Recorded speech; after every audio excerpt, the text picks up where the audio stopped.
E aí, Grandeza, tudo bom, cara? Tudo bem, Juliano, e Tudo você? bom. Fala um pouquinho sobre sua carreira, como ela Legal, se legal. desenrolou, Bom, como você construiu ela. é curioso, né? A gente hoje fala muito do Omnichannel, né? Do Omnicanal. E eu, de uma certa forma, eu comecei no varejo há muito tempo atrás e fui chão de loja, né? Fui coordenador de loja, fui gerente, fui diretor de loja de hipermercado.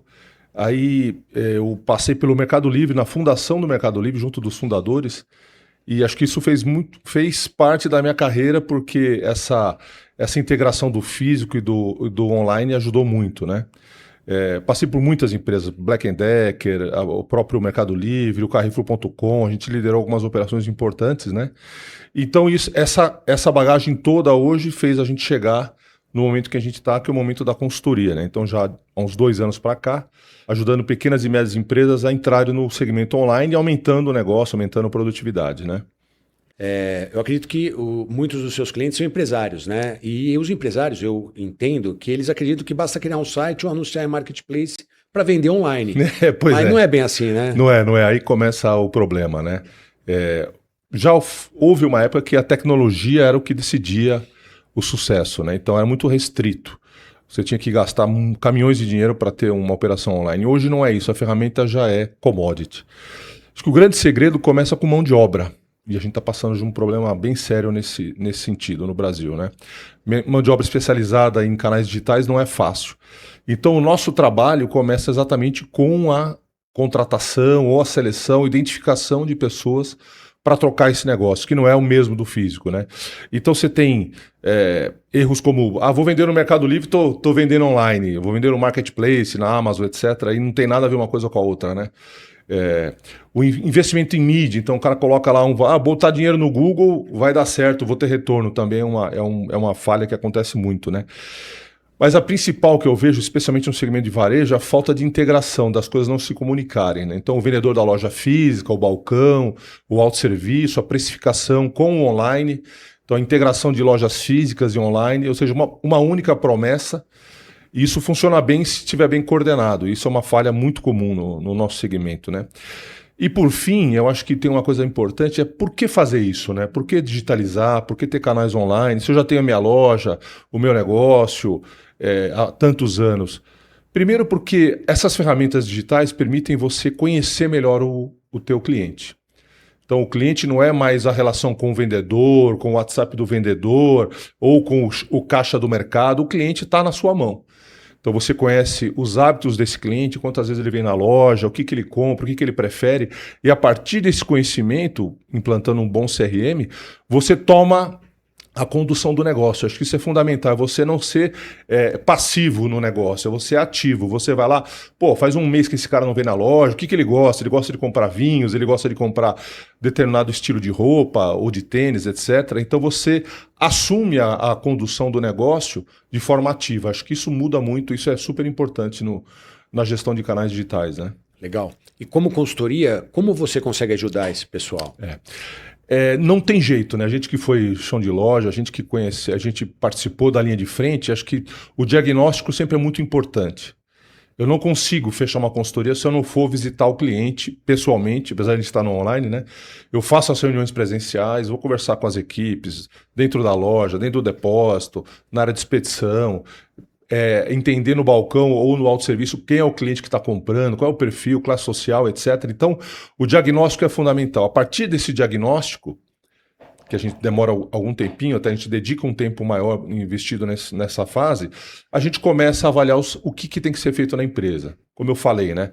Tem pessoal para poder tocar essa frente? O pessoal está bem treinado, não está? Precisamos fazer um empoderamento dessas pessoas ou contratar pessoa fora? Qual é o perfil de contratação?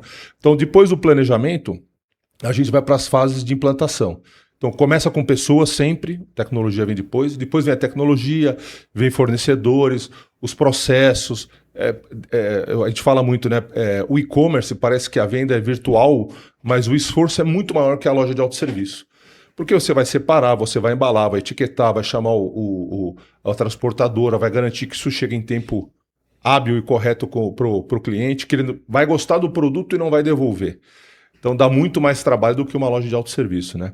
Mas então a consultoria ela passa por todas essas fases, todas essas áreas, né? Não é uma consultoria, um pacote pronto, uma receita de bolo. Eu nunca faço isso. Eu sempre vou entender o cliente, a realidade dele e trazer isso para um projeto consistente, né? Legal. E na prática, qual é o passo a passo dessa ajuda que você dá para as empresas? Primeiro assinar um contrato, né? Não, na verdade não é isso.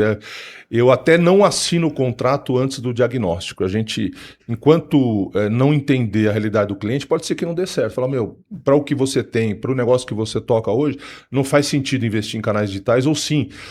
Normalmente é assim, normalmente você fala, pô, você vai conseguir alavancar muito, melhorar a produtividade, você vai ter ativos que estão ociosos, como lojas, determinados horários de loja, a loja está vazia, você vai poder rentabilizar melhor o teu negócio. Então, a gente entendeu a realidade do cliente, foi em loco, e a partir daí você começa a fazer o planejamento. Então, qual é a tecnologia que você vai usar?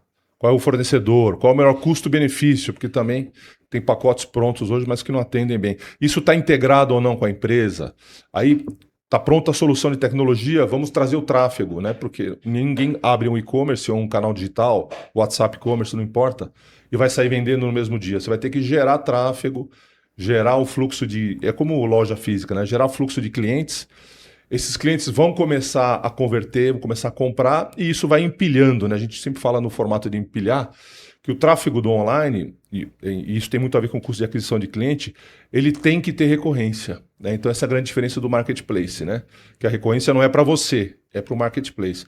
No e-commerce próprio, a recorrência é para você. Então você vai empilhando clientes, vai criando uma caixa d'água de clientes, e esses clientes vão de tempos em tempos comprar. Então o teu custo de aquisição de novos clientes diminui porque você tem fidelização no negócio, né? Então aí gera o tráfego, gera a mídia, você vai azeitando a conversão. Então o que está acontecendo? Tem um problema no carrinho, o frete está alto, o preço não está legal, falta parcelamento. Então você vai fazendo testes, né? Testes AB, etc. E vai melhorando esse funil.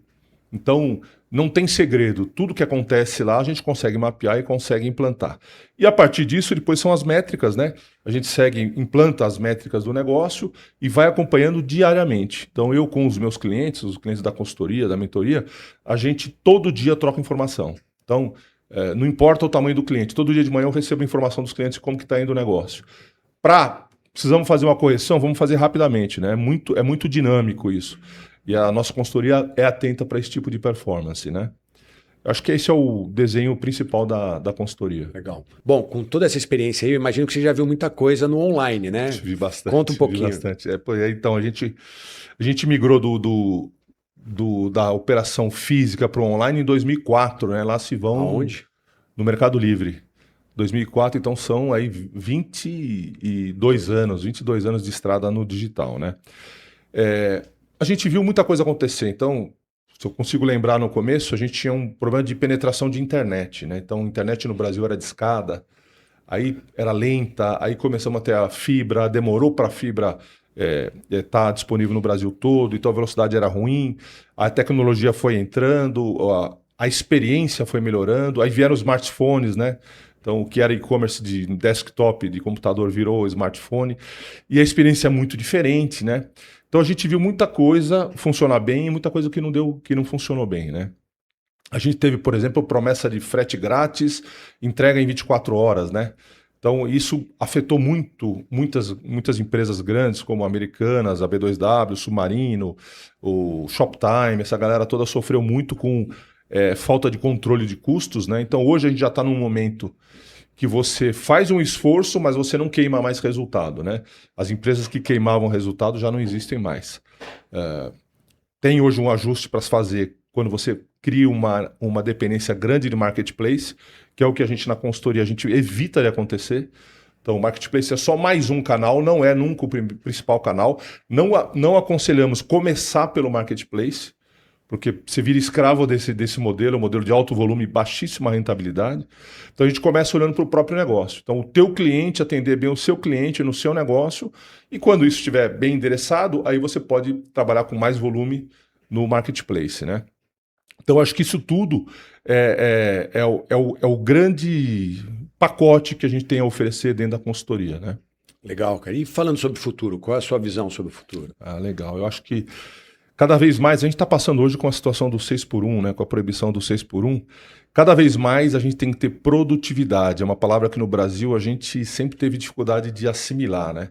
Você pega um exemplo de São Paulo, que você tinha ônibus e era proibido tirar o cobrador do ônibus. Por um bom tempo tinha uma lei no município de São Paulo que as empresas não poderiam demitir o cobrador de ônibus, porque ia entrar lá o cartãozinho e ia perder emprego. Então o Brasil não tem uma cultura de produtividade, a gente vai ter que fazer isso. E no varejo, no e-commerce, no varejo físico, não importa, a gente cada vez mais vai ter que vender mais com menos gente, né? Então você já vê os totens de autoatendimento, vocês têm inteligência artificial na melhoria dos processos de logística, de reposição e etc. Então você cada vez mais tem que vender mais utilizando menos mão de obra. Isso é no mundo, não é no Brasil, mas a gente está um pouco atrasado. E os canais digitais estão aí para isso, né? Então o mesmo vendedor que tinha uma carteira de, sei lá, de 30, 40, 50 clientes, um vendedor de balcão ou de televendas, né? Ele hoje pode ter 100 clientes, 150, porque você tem ferramentas ajudando ele. Ele chega de manhã, ele sabe o que ele tem que fazer, quem que ele tem que ligar, o que ele tem que correr atrás para poder fechar a meta dele, né? Então, o futuro do varejo é automação. Não estou falando de robô, né? Não é robô que vai resolver isso no varejo na ponta, na loja. Mas melhorar a produtividade, encurtar, por exemplo, a fila no caixa, né? Então você ter sistemas de leitura de automação melhores, parece bobagem, né? Mas o tempo que demora para passar um produto no scan, o tempo que demora para baixar uma autorização de cartão ou de fidelidade, isso tudo conta para ter uma fila menor e você poder ter menos operadores de caixa dentro da loja. Então, a automação, a inteligência artificial vem justamente para o varejo ser mais produtivo. Então, provavelmente o setor que mais emprega mão de obra no mundo e no Brasil também, são 10 milhões de pessoas trabalhando em comércio no Brasil. Isso vai mudar rapidamente. E a escala 5x2 que está chegando vai acelerar um pouco mais isso, né? Cara, eu sou consumidor, né? Uhum. Eu compro muito pelo e-commerce. Tá. Eu já me deparei com todo tipo de situação ruim no e-commerce. Legal. Prazo de entrega que nas letras miúdas era só a partir da postagem. Então você fica na expectativa de receber em 2 dias, mas recebe em 70 dias. Isso. Pagamentos que foram duplicados, Tá. Produtos que não chegaram com as configurações adequadas. Tá. Então, como consumidor, eu já passei por todo tipo de situação. Isso. Sou só eu ou realmente existe esse tipo de desorganização no e-commerce? Eu diria que a gente vem passando por um processo de depuração, né? Como eu falei, tinha empresas que prometiam, e as empresas deixaram de existir, né? Que, por exemplo, se você comprasse uma geladeira, você não queria receber a geladeira no mesmo dia, normalmente, porque você vai ter que agendar com o zelador, você vai poder subir aquilo. Se comprar uma geladeira no sábado, você não quer a geladeira no domingo, você nem pode receber. Então, acho que uma coisa que a gente precisou entender é que são momentos e situações distintas, né? Agora eu preciso... do meu celular quebrou. Eu quero um celular novo, é rápido, então eu tenho uma necessidade, eu dou valor para essa velocidade. Não é em todo material de construção, foi um negócio que a gente tocou por um bom tempo. Eu não tenho... normalmente as compras de material de construção são planejadas, são fases de obra. Não vou pagar caro, não vou ter um custo maior da mercadoria, mesmo que seja um frete embutido, para receber logo uma caixa de piso. Caixa de piso posso receber em 5, 7 dias. Então, existiu uma loucura de todo mundo entregar correndo. Isso foi implantado no Brasil pelo Submarino, né? E depois você vai falar, não, depende do produto, depende do cliente, da situação, você tem que entregar o que ele valoriza. Pode ser que eu valorizo mais o parcelamento. Eu construir uma casa, eu vou gastar 100, 150 mil reais. Eu prefiro alongar esse pagamento em mais parcelas do que receber rápido 100 metros de piso na minha casa. Então, entender profundamente o que o cliente deseja é fundamental para entregar o que ele está buscando, né? Novamente, não tem uma receita de bolo. Faz o e-commerce para entregar rápido, com parcelamento em 10 vezes que vai dar certo. Não, né? Então, alimentar, por exemplo, durante a pandemia, a gente sofreu muito, porque as empresas de varejo tiveram que sair correndo para colocar a operação no ar. Usaram iFood, usaram o supermercado Now, tal, elas não tinham operação própria. E aí foi péssimo, né? Porque aí o descontrole era grande, as lojas não estavam preparadas, o cliente ficava insatisfeito, recebia uma mercadoria, imagina receber uma verdura, uma fruta que não está legal. Então, como eu falei, e-commerce não é para amador. Os amadores já foram ficando para trás, né? Hoje você tem, mesmo nas ferramentas dos marketplaces, se o vendedor não é bom, ele é penalizado. Então ele recebe, você devolve um produto que não foi legal, isso afeta a reputação do vendedor, afeta a visibilidade dele dentro da plataforma, no limite de ele ser cancelado dentro da plataforma, né? Então, eu acho que a profissionalização do varejo aconteceu muito fortemente também no e-commerce, nos canais digitais de varejo, né? Cara, falando de 3 aspectos do e-commerce, vamos chutar aqui: geração de leads, meios de pagamento e antifraude. Tá. O que você acha que é o mais complexo de se gerenciar? Eu acho que hoje é a geração de lead, porque existe uma inflação gigantesca, né? Então a gente está falando do quê? Quem traz lead para dentro da plataforma é o Google, uma ferramenta única, né? Ou você traz algum tipo de cliente de mídia social. E aí é a Meta, né? Então nós temos 2 fontes de tráfego no Brasil. Aí como é que a gente consegue contornar isso? Como eu falei, olhando para o negócio, olhando para o cliente. O cliente já existe. O cliente melhor e o mais barato é aquele que já é seu cliente. E que, por exemplo, se a sua loja fecha no sábado ou se fecha domingo, ele pode comprar domingo à noite. Então ele já é meu cliente, eu estou oferecendo um novo serviço para ele, né? Então, geração de lead é um problema porque é um custo alto. Então, tratar bem o cliente, garantir que ele vai voltar para comprar, faz com que o teu negócio tenha sucesso, né? Então, recompra, ciclo de vida do cliente, ele vai continuar comprando com você há algum tempo. Então, é garantia de sucesso fazer um bom trabalho, né? Antifraude hoje são ferramentas, né? Então, ainda com o EIA, isso melhorou muito. Então, você cruza a informação. Então, o cara está fazendo fraude, ele não faz uma fraude, ele faz várias, né? Ele começa a praticar fraudes no mesmo endereço ou no mesmo tipo de produto. Então, a ferramenta de tecnologia hoje ela melhorou muito a fraude, né? Bastante, né? Então, qual é a outra que você Meio de pagamento. Meio de pagamento, no Brasil, a gente tem uma coisa que não é comum, né? Que é o parcelamento no cartão. Então, isso faz o Brasil ser diferente da maioria dos países no mundo, né? A gente compra qualquer coisa e parcela, né? E isso, a gente tem essa solução no e-commerce. A gente tem uma taxa de juros hoje absurda. Então, a gente chegou a ter parcelamentos em 20 vezes, 25 vezes. Eu lembro do Carrefour em 24 vezes. Hoje a gente não consegue mais. Você chega em 10, talvez 12, dependendo do produto. Mas é uma característica do brasileiro de querer parcelar. O Pix tomou conta do boleto, então você tem Pix na compra à vista e cartão no parcelamento, né? Acho que isso está bem resolvido também. Legal. E na geração de leads, que você falou que é o maior desafio, é possível ter um custo de aquisição adequado para que o seu ROI seja positivo? Na compra única, essa é a grande discussão, né? Você pagar o custo de aquisição de um cliente para uma venda tem um peso importante e complicado. Tudo bem se você estiver vendendo um carro, né? Você está vendendo um carro elétrico, esse custo de aquisição pode ficar controlável. Mas, por exemplo, nesse negócio aqui de vender celulares, o custo de aquisição de um cliente pode custar R$300, R$400. Uau. Então, o custo de aquisição de um cliente que ainda não está convertido, né? Então, a hora que você converte... Então, a gente entende que o negócio... Eu lembro da caixa d'água, eu falei, a gente tem que tratar bem dessa quantidade de clientes que está com a gente, pegar na mão, tratar bem mesmo. O cliente é o rei, né? A gente tem que pensar nisso também na operação de e-commerce, tratando bem isso com CRM, então com boas rotinas e tal, para que esse cliente volte a comprar, porque no primeiro shot, no primeiro tiro de aquisição de cliente, é muito difícil você pagar isso. Você vai ter que recuperar isso no tempo com ele fidelizado comprando com você, né? Legal. Você acha que as empresas, de um modo geral, estão maduras para trabalhar com e-commerce ou dentro das empresas tem ainda muita confusão? Os caras achando que e-commerce é ter um site bonitinho e por aí.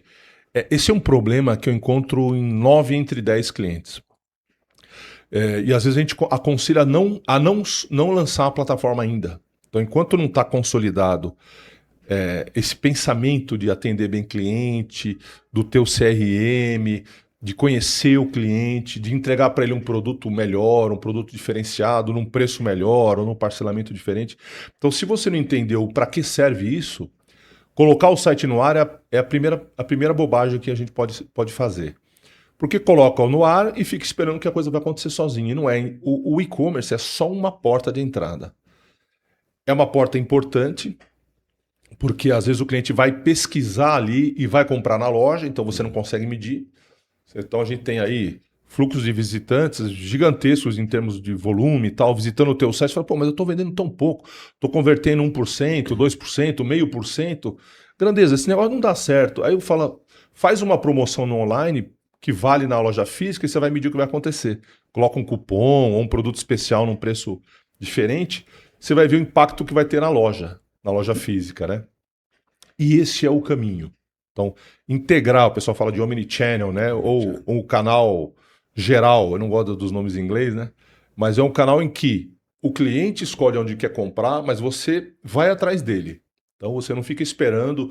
Eu lembro da época do varejão dos encartes, né? A gente distribuía encartes de porta a porta e tal. Isso já acabou. A mídia impressa, no caso do varejo, já não existe mais.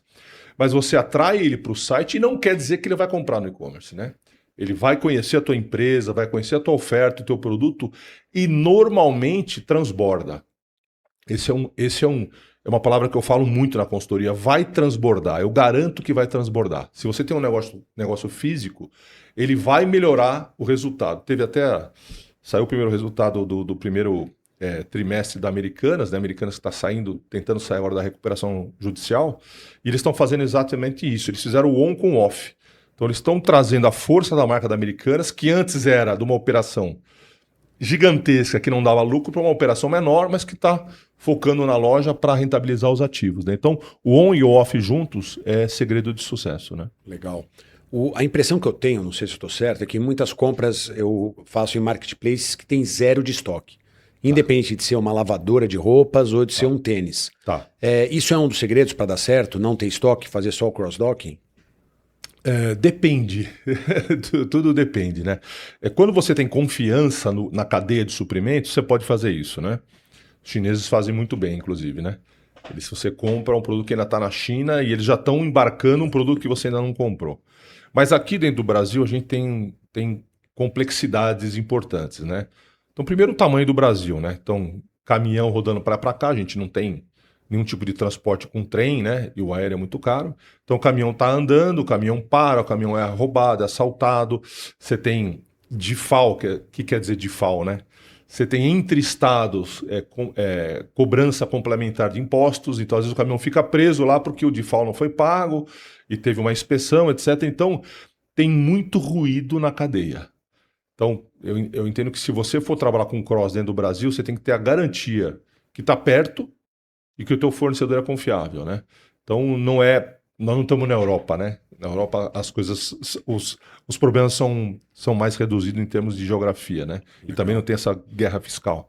Então é legal você ter pouco estoque e você ter uma inteligência na reposição para você garantir a saída do produto. Pra você ter uma ideia, o Mercado Livre tem, e eu sei que eles não queriam ter isso porque eu estava lá, né? Eu trabalhei junto com os fundadores. O Mercado Livre hoje tem dezenas de centros de distribuição. No conceito original não ia ter nenhum. Nós não queremos pôr a mão em produto de jeito nenhum. Nós queremos só fazer a transação e o vendedor que se vire. Por quê? Porque ter produto dentro do CD e tal dá um trabalho danado, né? Você tem que cuidar das perdas, das quebras, do tempo de envio. Mas essa é a única forma que o Mercado Livre conseguiu de garantir os prazos de entrega.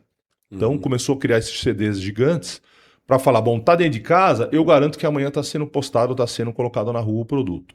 Quando era na ponta do vendedor, ele não tinha essa certeza e não conseguia garantir o tempo de entrega. Então isso é algo que evoluiu muito e a gente consegue entender que no Brasil ainda o estoque ajuda na garantia do prazo de entrega, né? Legal. Hipoteticamente, se a gente pegar aí Estados Unidos, Brasil, Europa e China, quem é mais esperto aí no e-commerce? A gente pode medir pela penetração, né? A penetração no Brasil hoje não deve estar chegando nos 15%, ela foi um pouquinho mais durante a pandemia. A gente deve estar em 14%, 15% de penetração do e-commerce no varejo total. Você pega países como China e Coreia, já passou da metade. Já é bem mais da metade, né? Acho que Coreia deve estar perto de 60%, sei lá. Uau. Então a gente tem muito a crescer olhando para esses mercados maduros. Mesmo o mercado americano também é bem mais, é quase o dobro do nosso, né? Legal. Você acha, mudando um pouquinho de assunto, cara, falando um pouco da situação econômica do Brasil, compras por impulso, bets e etc. Você acha que o e-commerce se beneficia pelo impulso da galera? Ficou muito tempo em casa, tá lá no celular, vendo uma série, apareceu um pop-up, o cara compra e nem sabe por que está comprando? Sem dúvida, sem dúvida. Eu lembro do primeiro movimento que a gente conseguiu mapear lá no começo da internet, do e-commerce e tal, é que as pessoas faziam compra durante o horário de trabalho, né? Então estava matando o trabalho, navegando na internet, fazendo compra, horário comercial, de segunda a sexta-feira, das 8 às 18. Isso deixou de existir por causa do celular. Então as pessoas usavam o computador da empresa para fazer compra e dar aquela quebrada do café, gato, né? Do café do cigarro, né? Mas na verdade estavam fazendo compra. Então hoje, com o celular, as pessoas passam, sei lá, 80% do tempo disponível, quando não estão dormindo, né? Dentro do celular. Então aqui entra o social commerce, TikTok Shop, etc. Eu sou um cara que compra muito no Mercado Livre. Toda vez que eu tenho uma necessidade, eu entro lá e compro. Eu resolvo rápido. Não pego nem o carro.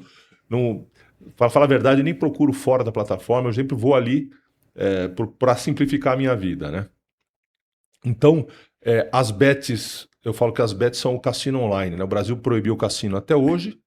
E as bets estão aí praticando o jogo do azar na tua casa, no teu celular, né? Então, faltou aí o governo, a legislação tentar segurar, uma coisa que foi segurado desde a década de 40 aí, em termos de cassino, né? Então, isso traz mais desafio para o varejo está perdendo faturamento para bets, né? A gente sabe disso, tá impactando até o alimentar, o varejo alimentar, Exato. Com redução de ticket médio e tal, e é um desafio grande, sem dúvida. E sobre negócios entre empresas, como é que está o e-commerce B2B? Legal. O B2B mundialmente é 3 vezes maior que o B2C. Então, a venda entre empresas, até pelo tamanho, pelos volumes, é muito maior que a venda de uma empresa para a pessoa física, que é o B2C, né?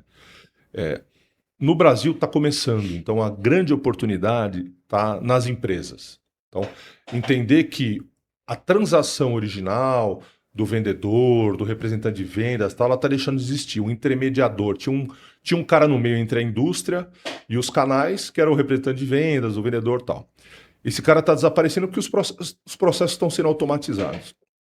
Então, é fundamental as empresas que fazem negócios entre empresas, né, o B2B, se preparem para isso. Então, e aí as complexidades são grandes no Brasil, né? Porque tem tributação diferenciada, a nota fiscal é diferenciada, se o cara é contribuinte, não é contribuinte. Então, os lotes, até o transporte, que o transporte não é um transporte unitário, é um transporte de caixas fechadas, né?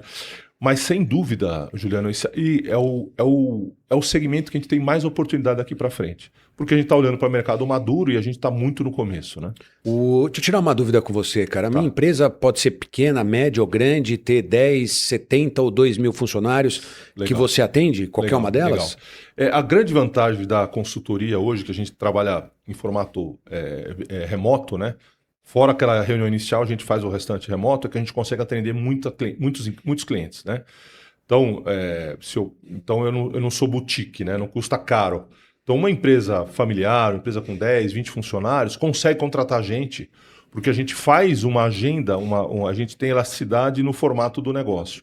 Então, em vez de ser reunião todo dia, vai ser reunião uma vez por semana, aí tem umas tarefas para ser entregue na próxima semana, então a gente consegue atender a pequenas e médias empresas, que é o que mais tem no Brasil, né? Então tem muita oportunidade e a gente consegue criar uma agenda de trabalho que se adapte também para essas empresas, né?